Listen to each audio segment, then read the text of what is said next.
வணக்கம். செந்தன தொலைக்காட்சியின் இரவு நேர பிரதான செய்தி அறிக்கை வாசிப்பவர் தார்மிகா ஞானநாதன். முதலில் தலைப்புச் செய்திகள். மக்களே அவதானம், பொழியும் இடையுடன் கூடிய மழை. அதிகாரிகளுக்கு விதிக்கப்பட்ட தடை குறித்து ஆராய்வு. போலீசாரின் கடமைக்கு இடையூறு விளைவித்த 6 பேர் கைது. உள்ளூராட்சி தேர்தல் தொடர்பில் நீதிமன்றின் உத்தரவு. ஒளிபாய்ச்சி மீன் பிடித்த ஒருவர் கைது. இலங்கை வந்த பாதுகாப்பு குழு. கூறிய ஆயுதத்தால் கொலை செய்யப்பட்ட நபர்.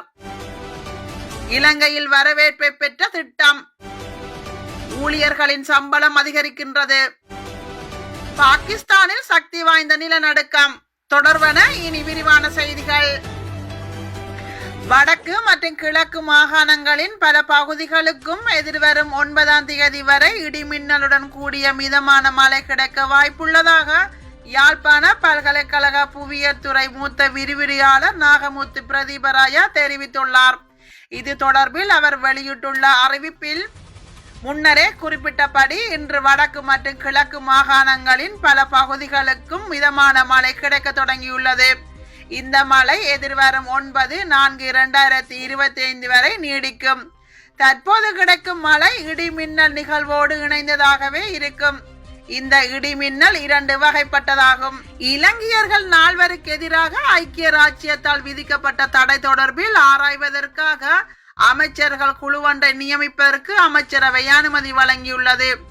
அண்மையில் 4 இலங்கையர்களுக்கு எதிராக ஐக்கிய ராச்சியத்தால் தடை விதிக்கப்பட்டு மேற்கொள்ளப்பட்ட தீர்மானம் தொடர்பாக அமைச்சரவை கவனம் செலுத்தியுள்ளது.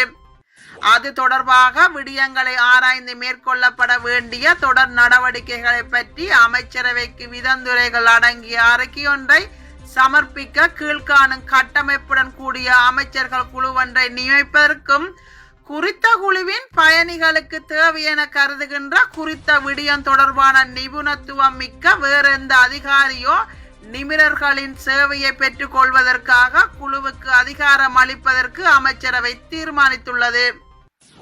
திருகோணமலையில் சீருடையில் இருந்த போலீஸ் அதிகாரி ஒருவரின் கடமைகளுக்கு இடையூறு விளைவித்த சம்பவம் தொடர்பாக 6 பேர் கைது செய்யப்பட்டுள்ளனர்.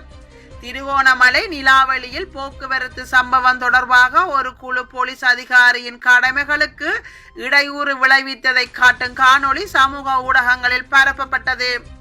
இச்சம்பவத்தில் தொடர்புடைய முக்கிய சந்தேக நபர் மார்ச் 31 அன்று நீதிமன்றில் ஆஜர்படுத்தப்பட்ட பின்னர் கைது செய்யப்பட்டார். நீதிமன்ற உத்தரவுக்கு அமைவாக அவர் ஏப்ரல் 3ஆம் தேதி வரை விளக்கமறியலில் வைக்கப்பட்டார். பிரதேசத்தில் இருந்து தப்பிச் சென்ற மற்ற சந்தேக நபர்கள் நேற்று கைது செய்யப்பட்டதாக போலீசார் தெரிவித்தனர்.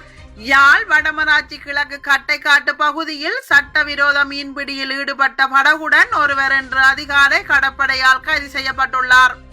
வடமராட்சி கிழக்கு கடற்பகுதியில் சட்டவிரோத நடவடிக்கைகளை கட்டுப்படுத்தும் நோக்கில் வெற்றிலக்கேணி கடற்படையினர் தொடர்ந்தும் சுற்றி வளைப்புகளை மேற்கொண்டு வருகின்றனர்.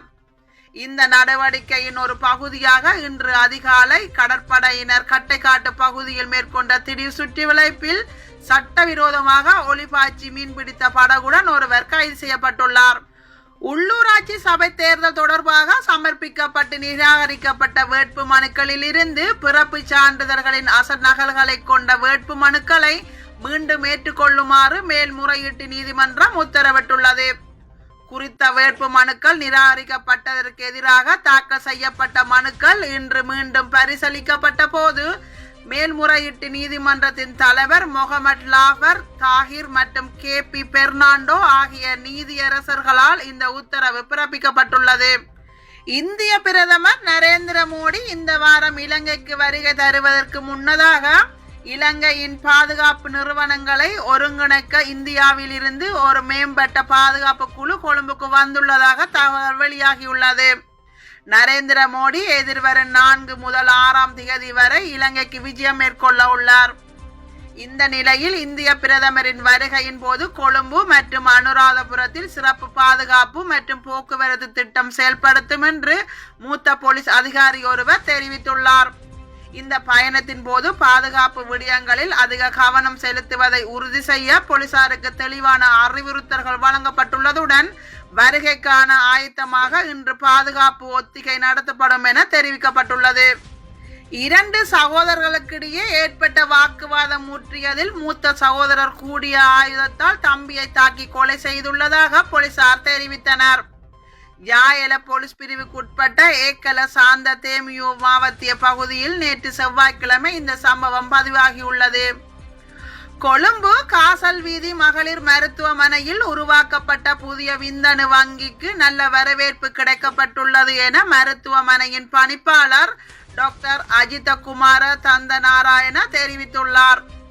இந்த வங்கியின் ஊடாக ஏற்கனவே 6 பெண்கள் பயனடைந்துள்ளனர். கணவன் மனைவி உறவில் குழந்தை பெற்றுக்கொள்ள முடியாதவர்களுக்கு இந்த வங்கி புதிய நம்பிக்கையை வழங்கியுள்ளது. இது இலங்கையில் குழந்தை பெற முடியாத தம்பதிகளுக்கு மிகப்பெரிய நம்பிக்கையை உருவாக்கியுள்ளது என மருத்துவமனையின் பணிப்பாளர் தெரிவித்துள்ளார். தனியார் துறை ஊழியர்களின் மாதாந்திர குறைந்தபட்ச ஊதியத்தை 27,000 ரூபாயாக உயர்த்துவதற்கான சட்ட திருத்தங்களை அறிமுகப்படுத்த உள்ளதாக தொழிலாளர் அமைச்சகம் அறிவித்துள்ளது. அமைச்சரின் செயலாளர் SM பியதிசவின் கூற்றின்படி முன்மொழியப்பட்ட திருத்தங்கள் அமைச்சரவைக்கு அனுப்பப்பட்ட பின்னர் எதிர்வரும் மே மாதத்தில் நாடாளுமன்றத்தில் சமர்ப்பிக்கப்படும். தற்போது தனியார் துறை ஊழியர்களுக்கான குறைந்தபட்ச மாத ஊதியம் 21,000 ரூபாயாக உள்ளது. இந்த ஊதிய உயர்வு இந்த ஆண்டுக்கான வரவு செலவு திட்டத்திற்கு ஏற்ப உள்ளதாகவும் அமைச்சக செயலாளர் குறிப்பிட்டார். பாகிஸ்தானில் இன்று அதிகாலை 2:58 மணிக்கு சக்தி வாய்ந்த நிலநடுக்கம் ஏற்பட்டுள்ளதாக வெளிநாட்டு ஊடகங்கள் செய்தி வெளியிட்டுள்ளன.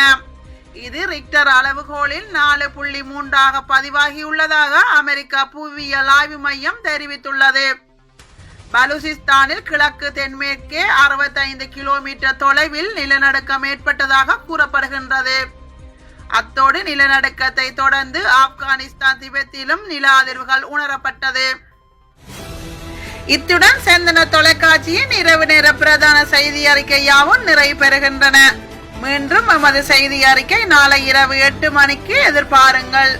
வணக்கம்.